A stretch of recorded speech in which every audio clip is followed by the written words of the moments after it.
Por supuesto, a la poeta jerezana más premiada y reconocida de la nueva poesía española, Raquel Lanceros, a la que es un verdadero placer tener hoy aquí.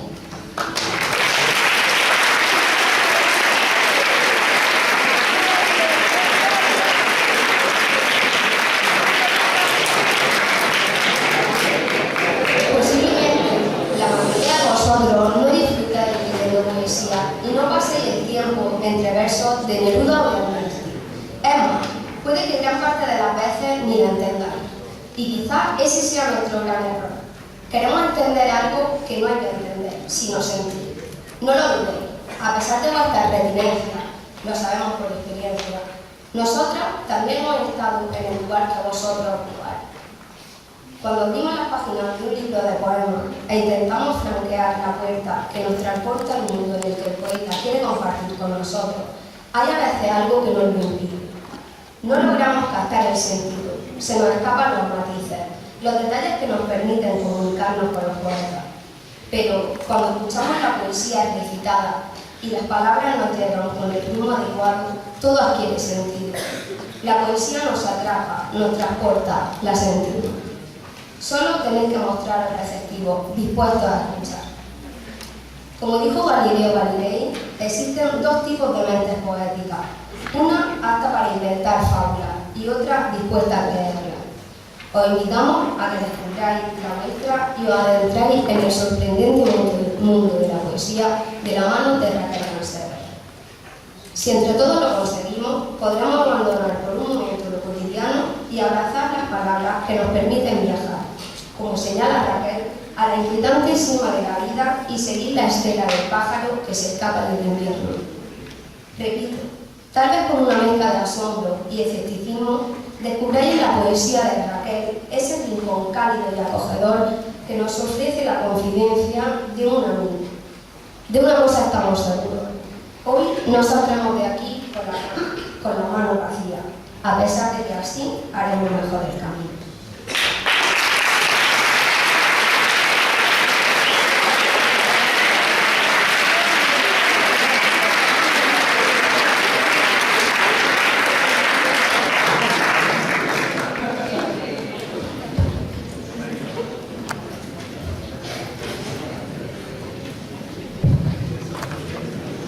Raquel nació en Jerez de la Frontera.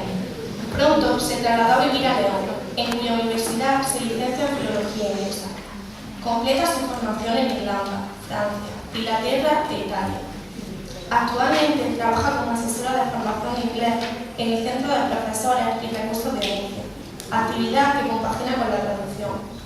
Además, Raquel es una apasionada de los deportes al aire libre, el aprendizaje y perfeccionamiento de nuevas lenguas y de los largos viajes, como el que hoy haremos a través de sus poemas.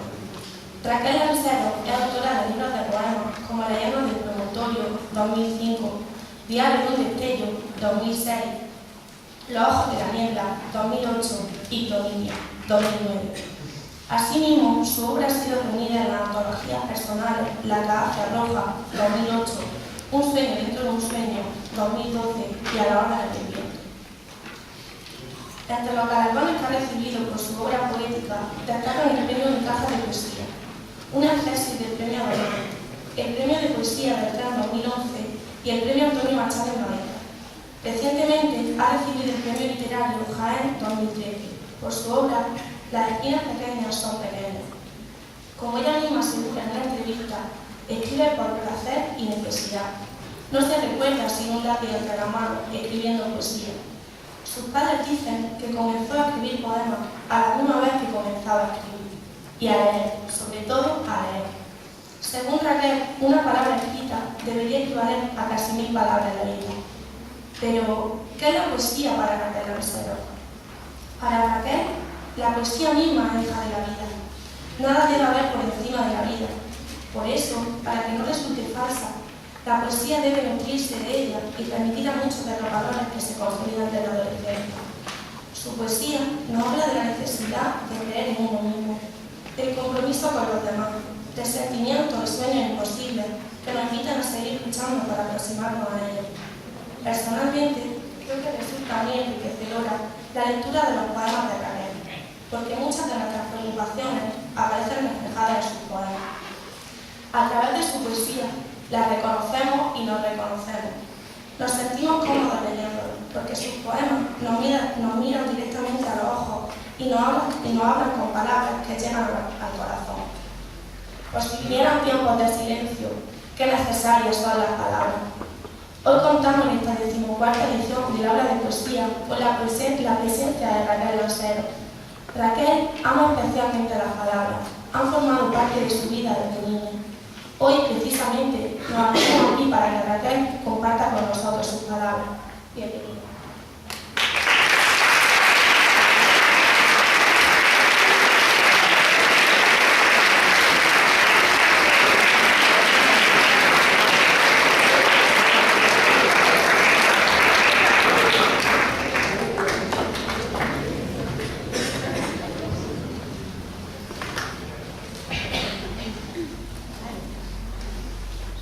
Hola, buenos días, casi buenas tardes ya. Muchas gracias por estar aquí, es un placer. Pensaréis que siempre se dice es un placer cuando uno está en cualquier lugar, pero hoy es un día especial por varias razones. En primer lugar, desde que llegué ayer por la tarde a Olula, a Guadix y después a Olula, me di cuenta que la relación que tiene este pueblo y sobre todo este centro educativo, el IES Rosa Navarro, con la poesía es muy especial. Se viene protegiendo desde hace 14 ediciones, nada menos. Es en ese sentido un aula de poesía decana y eso tiene muchísimo valor. En los años 80, mucho antes de que vosotros nacierais, había un grupo de rock que se llamaban Golpes Bajos, que algunos de vuestros profesores recordarán, que cantaban una canción que decía malos tiempos para la lírica. De eso han pasado 30 años y los tiempos siguen siendo malos para la lírica desde el punto de vista de la logística, buenos para la lírica desde el punto de vista del corazón siempre. Pero como os decía, en esos malos tiempos, el hecho de que durante 14 años un centro de enseñanza se empeñe contra viento y marea y con mucho entusiasmo y mucho esfuerzo por parte de vuestros profesores es algo digno de celebrar. Y yo lo celebro y me siento agradecida y admirada. Eso por un lado. Y después, por otro lado, nunca había tenido dos presentadoras ni tan jóvenes ni tan guapas en mi vida literaria, así que esto también es un hito a tener en cuenta. Estoy muy orgullosa de mis presentadoras de hoy que tan bien se expresan y que tanto aman la poesía. A través de sus palabras eso nos han dejado muy claro. Así que os lo agradezco mucho vuestras palabras. Y en tercer y último lugar, nunca había estado hablando de poesía en un gimnasio.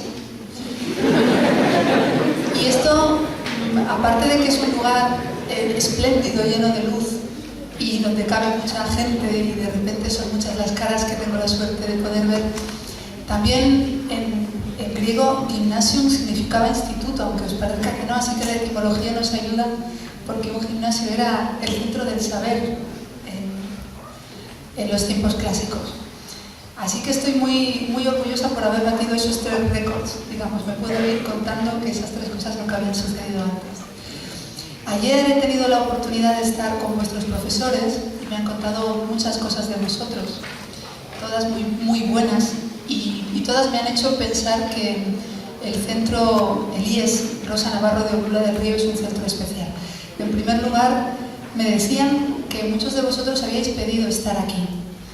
De pronto eso a mí ya me dejó fascinada, ¿no? Porque de pronto hay chicos y chicas que quieren escuchar poesía, que queréis escuchar poesía, que estáis habituados a leer poesía. Muchos de vosotros sois poetas, o como dice un buen amigo mío, que es poeta también, criptopoeta, ¿no? Llama a los que escriben todavía escondidas y todavía no han publicado una palabra preciosa, ¿no? Pues yo sé que hay muchos poetas entre los chicos y las chicas a los que me estoy dirigiendo. Y eso también hace que la responsabilidad sea doble. Aparte de este cuadernillo, al que vosotros ya estáis acostumbrados porque habéis visto otros autores como Luis García Montero, que vino el año pasado, como Fernando Valverde, como Álvaro Salvador, etc. Y entonces los manejáis con soltura, pero a mí ayer me pareció impresionante por su belleza, por su diseño, por la cantidad de cariño que hay aquí metido, porque es trabajo de mucha gente, es un trabajo conjunto, como son todos los trabajos buenos en la vida, ¿no? Mucha gente apoyando en la misma dirección. Y es un verdadero honor tener un número en la serie de cuadernillos del Instituto Rosa Navarro de Olula del Río.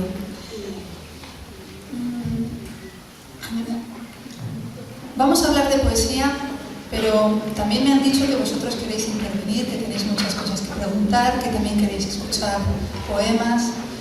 Entonces vamos a hacer una especie, si os parece bien, de mezcla, en el que, si queréis, yo lo que voy a hacer al principio, voy a hablar un poquito de poesía, de lo que es la visión de la poesía, por qué la poesía, para qué la poesía.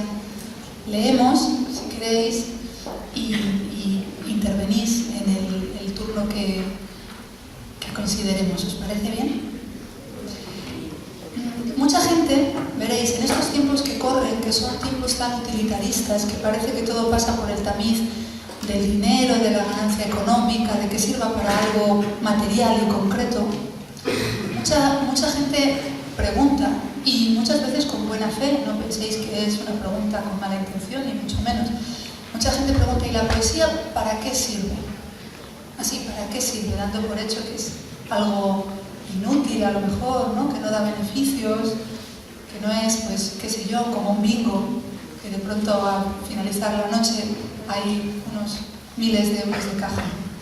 A mí me parece muy injusto siempre tener que salir en defensa de la poesía una y otra vez, porque hay muchas cosas tan inútiles aparentemente como la poesía a las que nadie pone en cuestionamiento.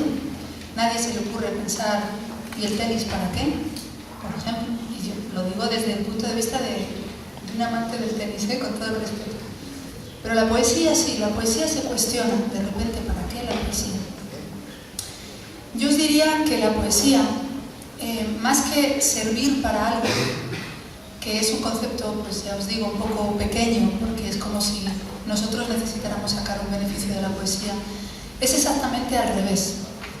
Es la poesía la que nos da un beneficio sin pedirlo, es decir, la poesía, que como todos vosotros sabéis es la disciplina literaria, la manifestación literaria más antigua que existe mucho antes de la escritura. Existen todas las civilizaciones del mundo, todos los pueblos del mundo sin excepción han cultivado la poesía de manera oral. En todos los pueblos del mundo las leyendas, las tradiciones, la sabiduría se ha transmitido de manera oral y sobre todo a través de la poesía. Cuando eso sucede, podemos nosotros sacar la conclusión de que la poesía es el lenguaje más puro que existe entre seres humanos para comunicarse y para transmitir su cultura, sus valores, sus miedos, sus esperanzas. No existe, ya os digo, historia, ni existe ningún tipo de literatura antes de que existiera la poesía. Con lo cual ya el para qué sirve parece una pregunta un poco simple cuando todos los pueblos del mundo han tenido la poesía como instrumento supremo de comunicación. Digamos que para codificar las cosas importantes. La poesía también tiene otra característica que no tiene ninguna otra disciplina literaria. Y esto también dicho con todo el respeto. O hay que esperar a que nos venga eso que tiene tan buena prensa, que se llama inspiración, y de pronto, aunque esté en un bar con los amigos, en la servilleta del bar escribo lo que se me ocurre, escribo las ideas, o solamente ya si tiene forma de verso, ¿qué hago? Bueno, pues yo os diría humildemente, porque aquí de esto somos todos aprendices, os diría que todo es válido. Es decir, si estáis en el bar con los amigos y de pronto veis algo que os llama mucho la atención, que os hace pensar, aquí hay belleza, y lo necesitáis escribir en una servilleta o donde tengáis a mano, por supuesto que eso es válido. Si de pronto también necesitáis establecer una disciplina y aislaros una vez al día, 2 veces al día, con poco ruido, con silencio, para reflexionar, para leer, y de pronto esas ideas que os vienen a la cabeza irlas apuntando, eso también es válido, porque digamos que esta profesión o este oficio de poeta, entre comillas, requiere de talento, de mirada, pero también de esfuerzo y de mucha lectura. de mucha admiración a otros poetas y a través de ellos uno escribe siempre casi por imitación, ¿no? De pronto uno abre un libro y lee a Pablo Neruda y dice, Dios mío, ¿esto qué es? Yo quiero escribir algo así, yo quiero comunicarme de esta manera, ¿no? Entonces, todos escribimos por admiración y por imitación, y eso también está bien. Que de pronto tenéis una época que preferís vivir y acumular experiencias y no me está apeteciendo estos 4 meses escribir tanto porque me lo estoy pasando muy bien o estoy descubriendo cosas nuevas de la vida y necesito simplemente dejarme llevar y vivir y después en otra época ya escribiré, eso también es válido. Cualquiera de los caminos, digamos, que utilicéis es válido porque es el vuestro y todos son, digamos, piezas de un gran puzzle de la poesía. La inspiración tiene muy buena fama, es maravillosa, pero también es cierto que es caprichosa. No esperéis que venga a voluntad, que la convoquéis como el que enciende el móvil y de pronto ya está encendido. No, esto es más difícil. Esto no va así. La inspiración viene cuando le da la gana, se va cuando quiere, nos da la espalda si le apetece y no vale con llamarla. Tenemos que esperar pacientemente a que le apetezca volver. Eso sí, esperar pacientemente significa leer, significa instruirse, significa seguir mirando el mundo con asombro, pero de pronto ese estado de gracia por el que uno escribe algo que merece un poquito la pena, eso no es siempre voluntario. Por eso es tan mágica la poesía y eso hace que grandes maestros que tienen muchos años y que han escrito cosas muy buenas de pronto se pasen a veces años sin hacer algo igual. No es voluntario, es misterioso y mágico. Uno puede sembrar las semillas, pero cuando nazca no es necesariamente cosa nuestra. Así que no os desesperéis si en algunos momentos os sentís más secos de inspiración o que las musas no os están acompañando tanto. Y desde luego aprovechad las épocas en las que vuestro corazón y vuestra mente son un río incontenible, aprovechadlas y plasmadlo en el papel. No le hagáis ascos a ninguna de las maneras diferentes que tiene la poesía de llegar a vosotros. Y quiero continuar con un poema manuscrito, que es una idea fantástica de Juan Javier. Yo no sé si hay grafólogos en la sala, pero de pronto con la caligrafía de cada persona se ve bastante de la personalidad. Así que es una forma muy contundente de conocer a los poetas. Yo hoy he estado por la mañana en casa de Pilar viendo los cuadernillos de mis compañeros de otros años y he disfrutado viendo la caligrafía de cada uno. Este poema se titula Aritmética, que es un nombre de una asignatura de hace muchos años. Cuando yo iba al colegio ya no dábamos aritmética, ya dábamos matemáticas. Pero antiguamente se daba aritmética, que ¿sabéis qué son? Reglas de campo. Y si hay un campo en el que uno se da cuenta de que el tiempo pasa, es en la nomenclatura de las asignaturas escolares. De pronto la gente se pierde, dice, como conocimiento del medio, ¿eso qué es? Eso son ciencias naturales.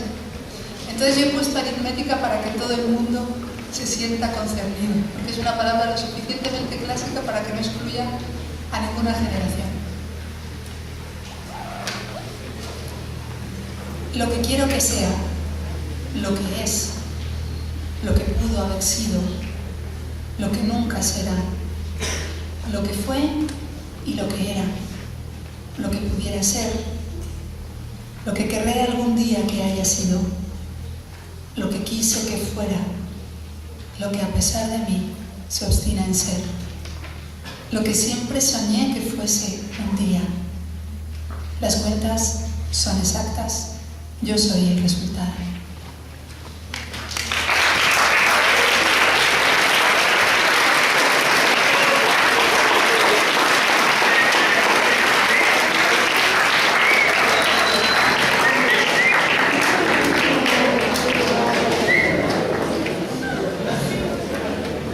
Yo he tenido la suerte de que me haga el prólogo, que todos los años hay un prólogo en los cuadernillos, una poeta muy joven que se llama Paula Bozalongo de Granada. Ahora está estudiando en Madrid y ha recibido un premio muy importante de Pirión hace unos días. Sí, no lleva ni siquiera un mes. Cuando quedamos en que me hiciera el prólogo, ella todavía no había recibido ese premio. Y ella tiene pocos más años que vosotros, en realidad tiene, bueno, unos poquitos más, pero es muy joven. Y ella, digamos, para mí, personifica un poco el aliento de las nuevas generaciones. Vosotros vais a ir un poco después de ella, pero la poesía no sería poesía si no se abriera a todas las generaciones, eso es así. Digamos que hay que saber que uno está después de otros y antes que otros, ¿no? Y Paula, antes de venir ayer, me llamó por teléfono para desearme suerte, porque ya tenía muy en mente el día que yo iba a venir a Olula, y os manda un cariñoso saludo a todos vosotros y os da muchos ánimos a los poetas que hay en la sala, porque va a publicar su primer libro y lleva muchos años luchando y ella ha estado muy cerca también del Festival Internacional de Poesía de Granada, ha estado ayudando y entonces ha tenido también ella la suerte de conocer a muchos poetas de primera mano, pero me ha dicho que os diga que parece imposible, pero se logra. Ella lo tiene más reciente, entonces yo por eso os lo digo en su boca. Y el poema que os quiero leer es el primero, a continuación, es el primero del cuadernillo, se llama Invocación. Yo lo escribí hace unos cuantos años, está publicado en el 2006, pero está escrito antes. Y la verdad es que me ha sorprendido a mí misma la deriva que ha ido tomando este poema, porque según los tiempos se van poniendo difíciles, digamos que el poema se va revistiendo de verdad, ¿no? Mucha más de la que tenía cuando yo lo escribí, o sea que eso también lo tenéis que tener en cuenta. Los poemas son, digamos, artefactos que una vez que están fuera y publicados ya no nos pertenecen a cualquiera que los quiera leer y que los quiera interpretar a su manera. El lector también es poeta. La mitad del sentido de un poema lo pone el lector. Por eso a mí cuando me dicen, yo aquí he entendido esto, yo aquí he entendido lo otro, dos personas que hayan entendido cosas diferentes, ambas personas tienen razón, porque lo que una persona siente, interpreta o descodifica siempre es cierto. Todos leemos con respecto a nuestra biografía. Seguro que os ha pasado leer a lo mejor un libro con una edad y leerlo unos años después y parece un libro diferente. Lo que es diferente es la persona que lo lee y el libro también, porque está a través de unos ojos diferentes interpretado. Y esta es esta invocación que es efectivamente una especie de plegaria o de oración o de ruego al destino para que no nos convierta en algo demasiado diferente a lo que soñábamos cuando éramos jóvenes. Lo digo por mí.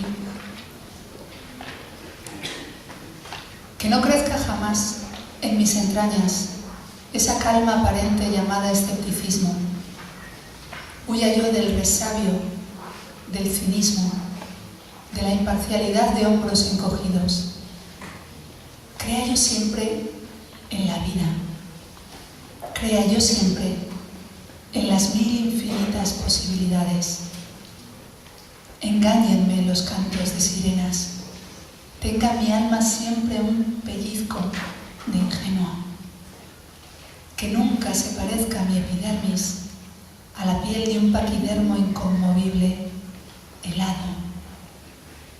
Lloré yo todavía por sueños imposibles, por amores prohibidos, por fantasías de niña hechas añicos. Huya yo del realismo encorsetado. Consérvense en mis labios las canciones, muchas y muy ruidosas y con muchos acordes, por si vinieran tiempos de silencio.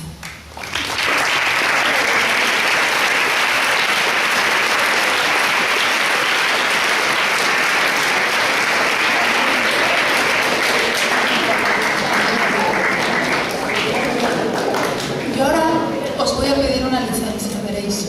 Hay un poema que no está en el cuadernillo, pero que yo tengo mucho interés en leer porque para mí es una especie de homenaje que yo quiero hacer a vuestros profesores y a todos los que dedican su vida a la enseñanza, a la docencia, esa labor tan gratificante y a veces tan compleja, tan ardua. Este poema yo quiero leerlo para ellos.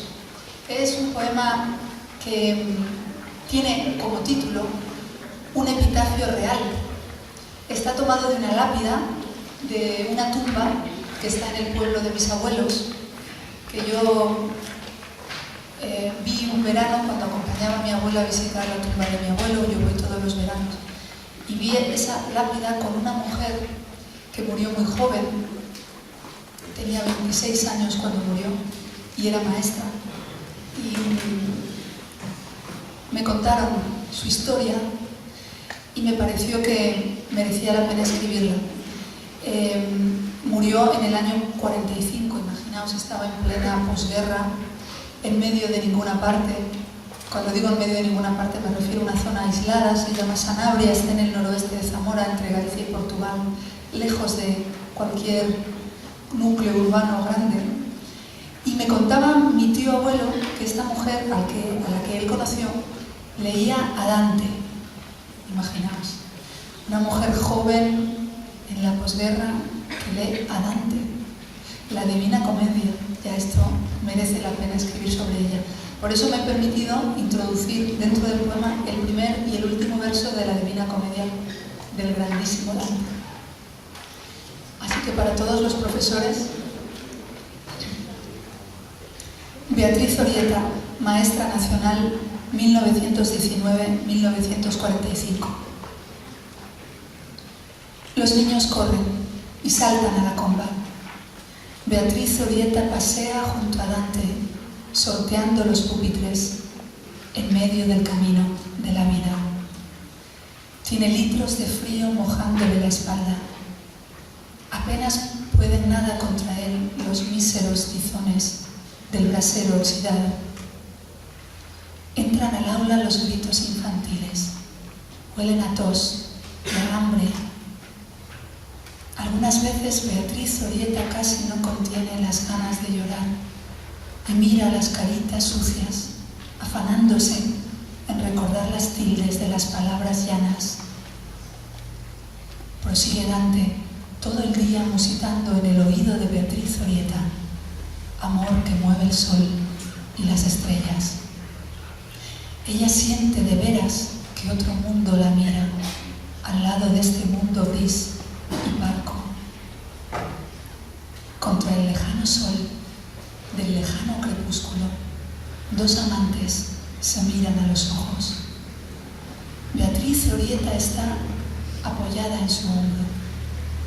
Los álamos susurran las palabras de Dante. Los amantes son túneles de luz a través de la niebla. Los besos, amapolas de un cuadro de Van Gogh.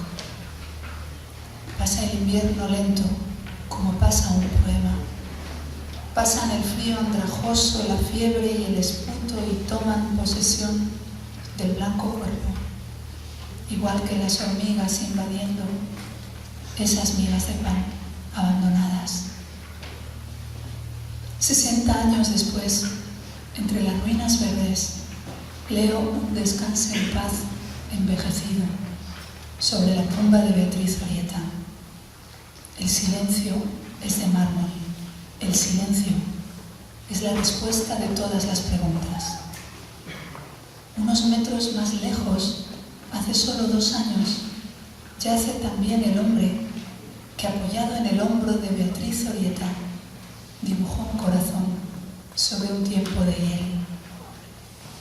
¿Qué más puedo decir? Que la vida separa a los amantes, ya lo dijo Prévert, pero a veces la muerte vuelve a acercar los labios de los que un día se amaron.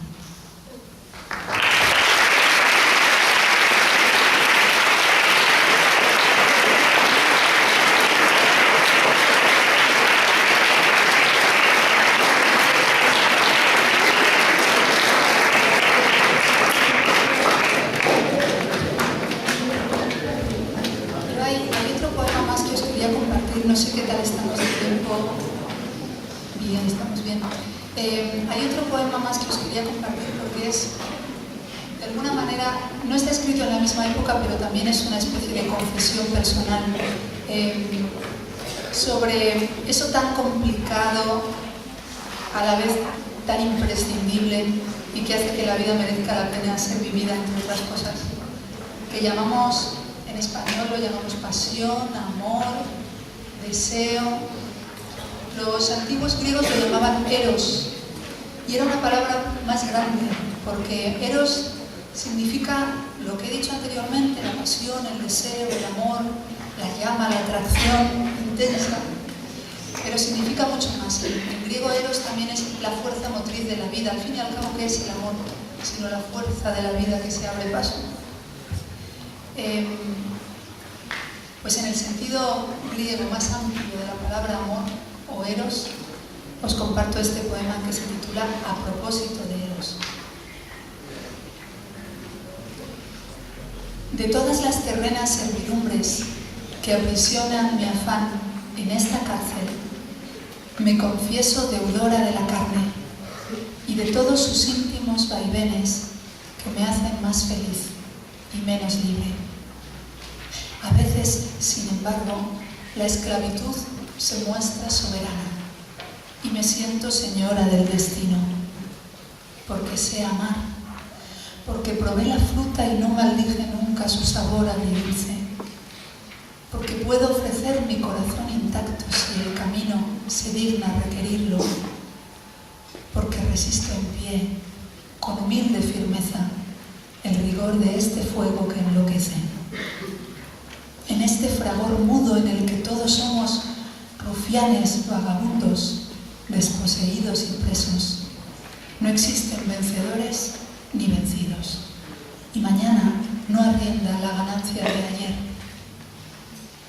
Que no entre en la batalla quien sucumba ante el rencor pequeño de las humillaciones. Son necesarias descomunales dosis de grandeza de espíritu y coraje en las lides calladas de la pasión humana. La recompensa, en cambio, es sustanciosa. Ser súbdito tan solo de la naturaleza. No temer a la muerte ni al olvido. No aceptarle a la vida una limosna. No conformarse con menos que todo.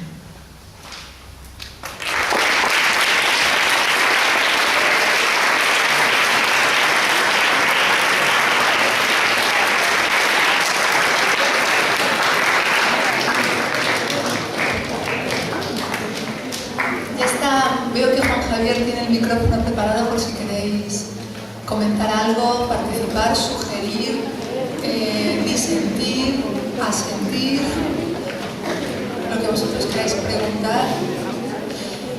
Si tenéis algún poema, digamos, que os haya gustado más y que yo no haya leído y que queráis que lo lea, también, lo que se os ocurra. Lo que queráis compartir de vuestro propio proceso creativo, lo que queráis comentar sobre la poesía, sobre los poemas, sobre el proceso de escribir. Bueno, mientras vais pensando, yo comprendo que esto de romper el hielo no es fácil, las cosas como son. Yo cuando estudiaba, además me acuerdo perfectamente, fijaos que he tenido la suerte de ir hace 2 meses a leer poesía al instituto donde yo estudié. Y lo curioso del caso es que yo no había vuelto a entrar desde que me fui, cuando acabé COU, que era lo que se estudiaba entonces, que es el segundo de bachillerato actual.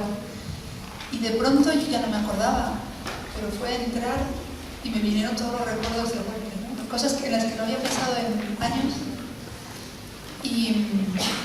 Y claro, yo cuando estudiaba, y ahora lo tengo muy fresco porque he visto los pasillos y las aulas hace poco, tampoco me atrevía a romper el hielo. Pero no os preocupéis, yo leo otro poema y vais de pronto pensando y cogiendo vuestro itinerario para preguntar. Os quiero leer un poema que es breve y que, a pesar de que tiene algunas referencias culturales propias de España, como Calixto y Melibea, que son nuestros Romeo y Julieta patrios. Si vais alguna vez a Salamanca, bueno, muchos de vosotros por supuesto ya habréis estado, pero yo os aconsejo que vayáis al huerto de Calixto y Melibea, que aunque los personajes son de ficción, el huerto existe y es absolutamente hermoso sobre el Tormes y merece la pena que estéis ahí un rato viendo atardecer. Pues tenemos a Calixto y Melibea, tenemos a Nefertari, tenemos a Don José y Carmen.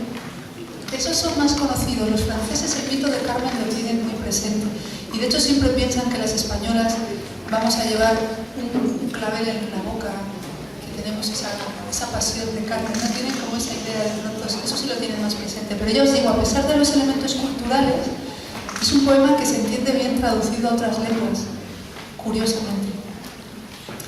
Yo le he dedicado el poema a todos los que sienten que no están al mando, porque no sé si os ha pasado a vosotros, seguro que sí, pero a mí desde luego la mayoría de las cosas verdaderamente importantes de la vida, las significativas, esas que no se compran, ni se venden, ni se deciden del todo, yo en esas tengo la sensación de no tener el control para nada.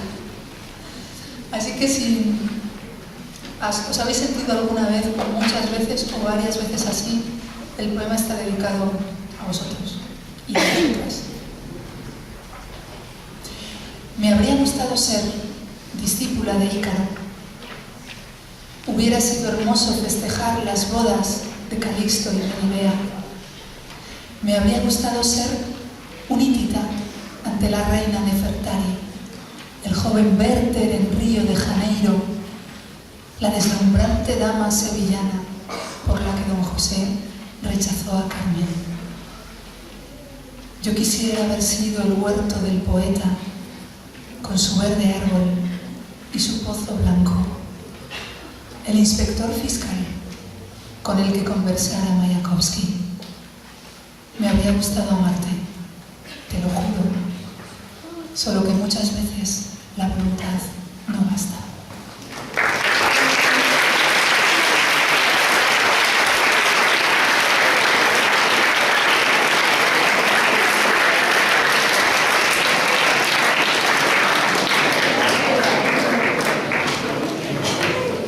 Muchísimas gracias.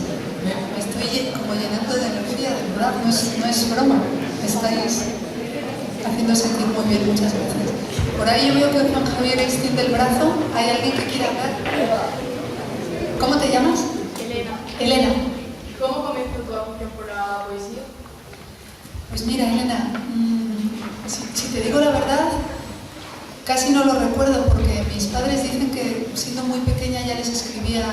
Bueno, imagínate lo que escribiría. Mi madre ha guardado algunos, son cosas pues, completamente infantiles, ¿no? Lo que yo sí recuerdo es que mi padre tenía, de joven había coleccionado unos libros que a lo mejor a vosotros os suenan, bueno, a Juan Javier seguro porque es un coleccionista y sabe todo de libros, de la colección Crisol de Aguilar, que son con cuero por dentro y otros más pequeños, los crisolines. Bueno, el caso es que esos libros eran clásicos, con papel cebolla, y de pronto una cosa así contenía las obras completas de, qué sé yo, de Blasco Ibáñez, y entonces yo los leía y me parecían muy atractivos porque el cuero estaba teñido de diferentes colores, y uno es amarillo, otro es azul, otro es rojo, otro es verde. Entonces esos eran libros para mayores. Se supone que yo todavía no los podía entender, pero yo los cogía y los leía. Y entonces un día tuve la suerte de abrir un libro que eran las rimas y leyendas de Gustavo Adolfo Bécquer. Y eso he escrito sobre ello porque lo recuerdo como si fuera hoy. Recuerdo además que el sol entraba por la ventana, recuerdo el lugar. Y recuerdo, después escribí un poema que se llama Bécquer y el rock and roll, porque creo que esa sensación solo la he tenido. A mí me gusta mucho el rock. Entonces yo abrí ese libro, leí una rima y además recuerdo cuál era.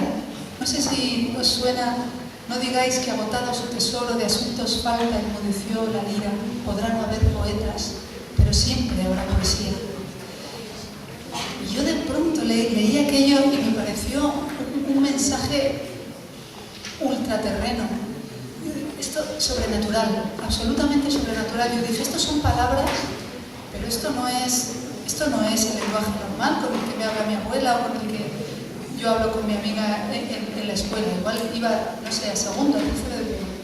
Pero esto es otra cosa, ¿esto qué es? Porque yo sentí como algo físico, de emoción, de Dios, ¡qué descubrimiento! ¿Qué es esto? Entonces ya a partir de ahí me aficioné a la poesía y todo lo que tenían mis padres en casa de poesía, ellos no escribe nadie en mi familia, pero sí les gusta mucho leer.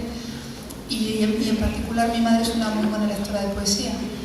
Y entonces ya todo iba yo, leí, de repente cayeron en mis manos los 20 poemas de amor y una canción desesperada de Neruda. Entonces ya uno lee, quiero escribir los versos más tristes esta noche, escribir, por ejemplo, la noche está estrellada y gritan azules los astros a lo lejos. Y ya uno no podía hacer otra cosa que hacer plagios. Yo me pasé la adolescencia haciendo plagios de mis poetas favoritos y escribiéndoles poemas de amor al compañero de turno que me gustaba, y era un plagio terrible de pronto de Neruda, ¿no? No le ponía me gustas cuando callas, porque estás como ausente, pero casi. Y de esa manera, a través de los libros, empezó esa historia de amor. De verdad que sentí que eso era otra cosa diferente. Y solo he sentido algo parecido con la música. Cuando uno de pronto la música tiene esa capacidad, ¿no? A lo mejor uno tiene un día triste, pero la música es capaz de levantarte el ánimo, de ponerte melancólico, de hacerte llorar, de hacerte bailar. Eso yo solo lo he sentido con la música y con la poesía.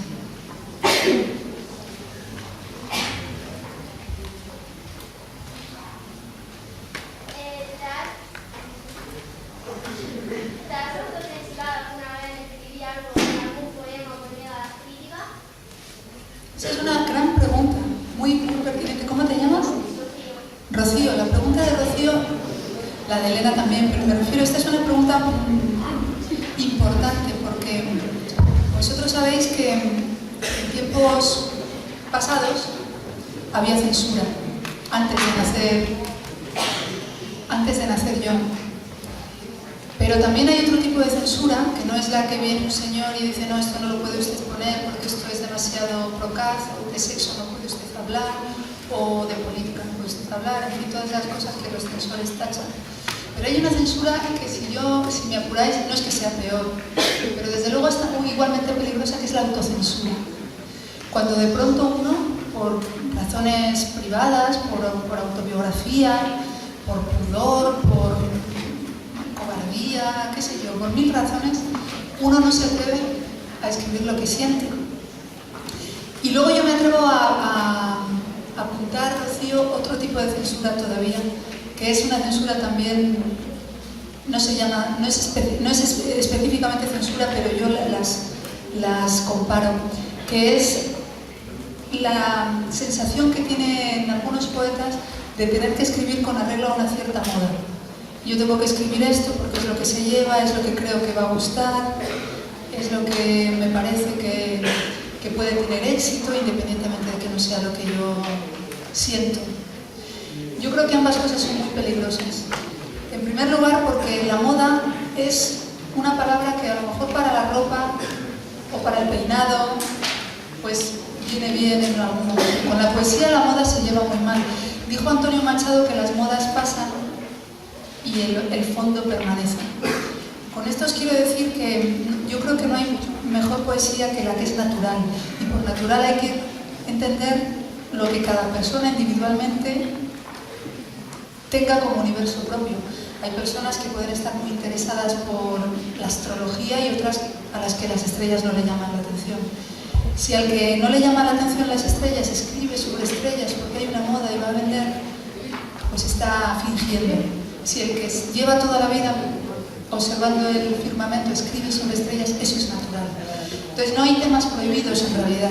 Lo único que uno tiene que ser, desde mi punto de vista, es sincero.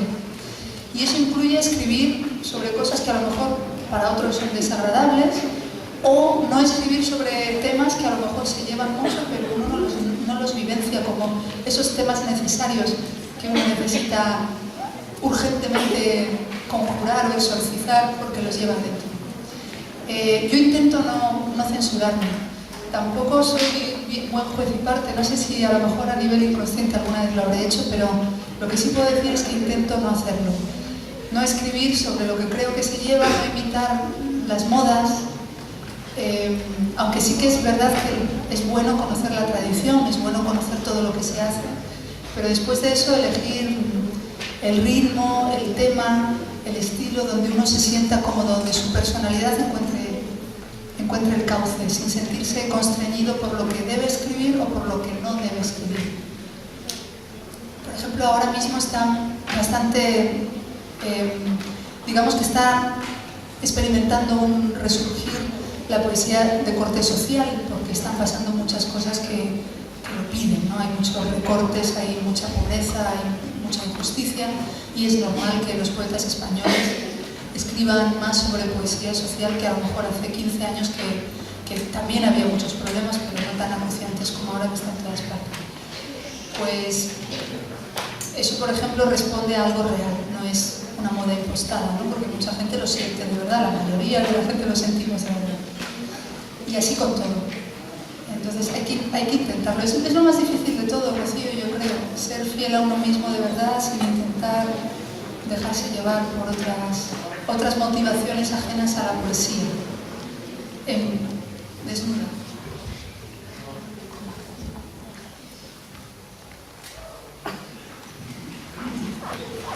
¿Con qué poesía saltó a la fama? ¿Perdona? ¿Con qué poesía saltó a la fama? Pues... ¿Tú te llamas, disculpa? Victoria. Victoria.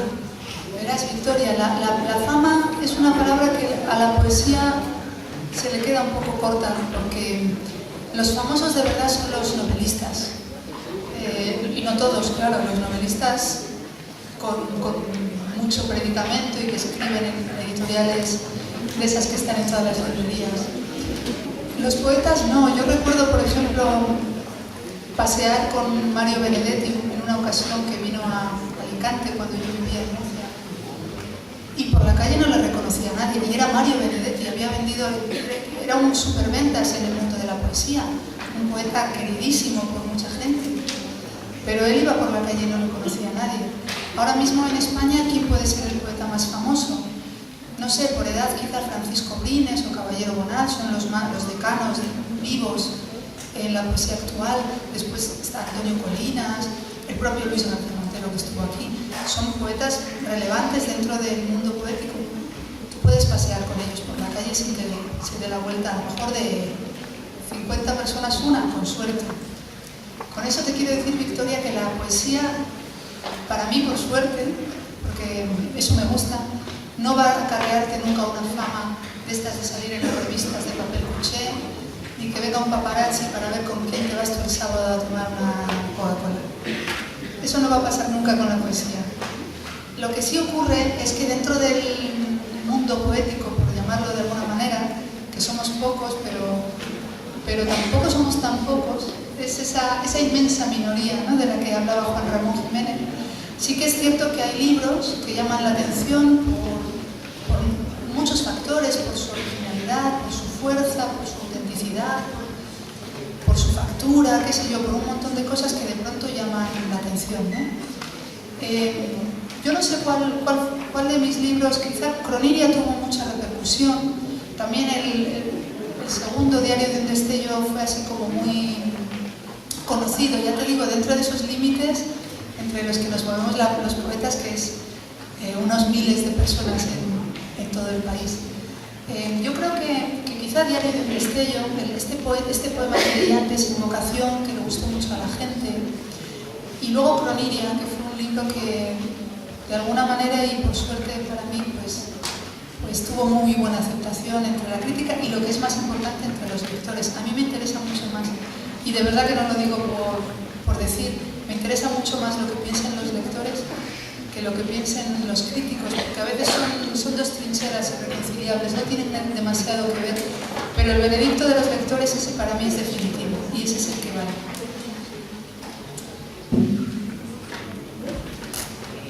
¿Has escrito alguna vez un poema en otro idioma? Pues esa pregunta también me gusta mucho, porque esa es la gran diatriba. ¿Tú cómo te llamas? Disculpa. Javier. La pregunta que me hace Javier, he escrito en otro idioma. Verás, poesía, aunque uno llegue a dominar razonablemente bien algún idioma, era Joseph Brodsky quien dijo que la poesía solo se escribía en la lengua materna. Hay casos excepcionales que confirman lo contrario. También es cierto, hay personas que han escrito escrito en una lengua diferente a la suya materna y han sido poetas sobresalientes. Pero en general, como la poesía tiene esa vía que no es solamente la razón, sino también la emoción, digamos, el instinto, y nos llega mucho antes de comprenderla con la mente, ya la estamos sintiendo, está muy, muy, muy unida y muy, muy aparejada con la lengua materna. Entonces a mí me cuesta trabajo escribir en otra lengua porque me da la sensación de que no tengo la misma sensibilidad para las acepciones de las palabras, para la música. Aún así he escrito algunos poemas en inglés para revistas, pero bueno, sin más pretensiones, sin querer publicarlos. Poemas que los escribí en inglés, para eso leyendo mucha poesía inglesa, de pronto para que el ritmo se le quede un poco en la cabeza. Y los he publicado en alguna revista americana, en Seattle, en Nueva York. Antes de publicarlos se los di a mi traductor, el traductor que traduce mis poemas al inglés, que es un profesor, un catedrático de literatura española en la Universidad de Washington, en Seattle. Se lo di a él antes, porque él siempre me puede decir. Y le dio, digamos, algún barniz, cambió alguna cosa y se publicó. Pero escribir directamente en otra lengua es muy complicado. Quizás se lograra si te vas a vivir a ese otro país y de pronto después de estar muchos años ya empiezas a sentir en esa lengua, a lo mejor me atrevería, pero yo hoy por hoy la verdad es que amo las lenguas, pero siempre escribo en español porque soy bastante humilde y no me parece que la capacidad de escribir poesía abarque tanto.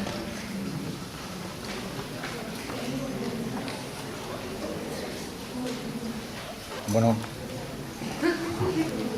¿se oye? A continuación, pues va a cantar Josefina dos poemas de Raquel Lancero musicalizados por José Jiménez, acompañados por Rodrigo y por Pedro Marcelín. Creo que el primer poema es el de Aritmética, ¿verdad? La verdad es.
Y a continuación van a tocar el propósito de enmienda.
Una vez más no nos vuelve a sorprender.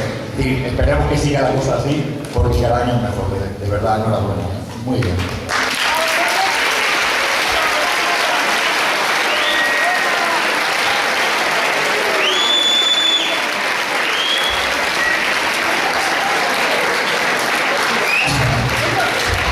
Si fuera un broche de oro para un mediodía magnífico. Bueno, no nos queda otra que despedir, darle las gracias a Raquel. No sé, para vosotros, para mí ha sido un auténtico placer. Ha sido un día, yo creo que inolvidable. Espero que forme parte de vuestros recuerdos, de vuestra memoria, allá donde vayáis. Nada, simplemente despedirla y que Raquel, pues te cedo la palabra y dilo. Pues yo, bajo la conmoción que me ha supuesto escucharos, porque me ha parecido impresionante, me habían hablado mucho de tu voz, pero se habían quedado cortos. Es absolutamente deliciosa y la canción es espléndida. Me voy feliz y os agradezco mucho a todos la presencia, las preguntas, la paciencia de estar una hora escuchando, que eso no siempre se encuentra, y sobre todo emplazaros para los caminos de la vida en los que estoy segura de que os encontraré de mano de la poesía. Así que espero que alguno o alguna de los que estéis aquí sentados, algún día, cuando yo ya sea mayor y vosotros estéis en esplendor, tengamos la ocasión de leer juntos y de vivir la vida de acuerdo con las reglas de la poesía.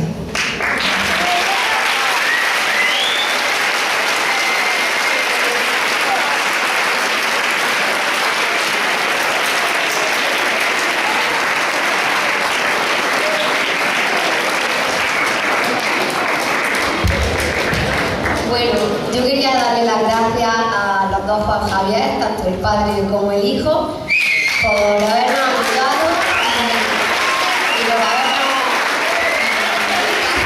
pasado este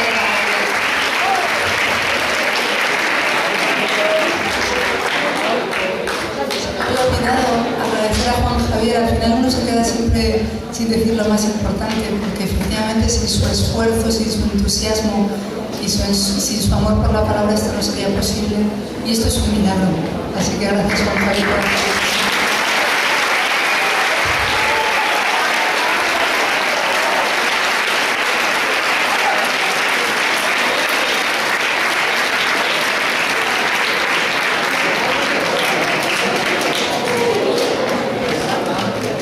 Damos por concluido el acto y podéis ya tranquilamente regresar por vuestra cartera. Muchas gracias a todos.